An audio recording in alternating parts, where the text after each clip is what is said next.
वो थी खौला बिन्त अज़वर, अरब की सबसे बहादुर खवातीन में से एक, दिलेर मुजाहिदा और अपने भाई ज़िरार को दुश्मन से छुड़ाने निकली हुई शेरनी।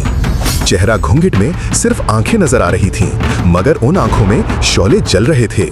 बाद में जब खौला खुद चंद मुसलमान औरतों के साथ कैद हुई तो वो टूटे नहीं, रोने न बैठे, बल्कि कैदी औरतों के सामने खड़ी होकर गरजी, मुसलमानों की बेटियों, क्या तुम गुलामी कबूल करोगी? नहीं, खैमों के पांस उठाओ और लड़ो। और वो लड़ी।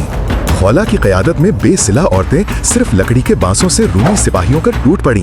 दुश्मन हैरान रह गया।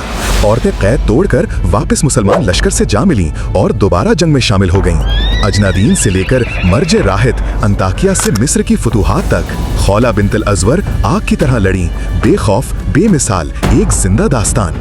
खालिद बिन वलीद रदी अल्लाह ने उनके बारे में फरमाया, अल्लाह की कसम, ये औरत नहीं 1000 मर्दों के बराबर सवार है।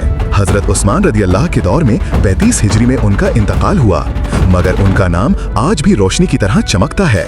ईमान, कुर्बानी और बहादुरी की अलामत।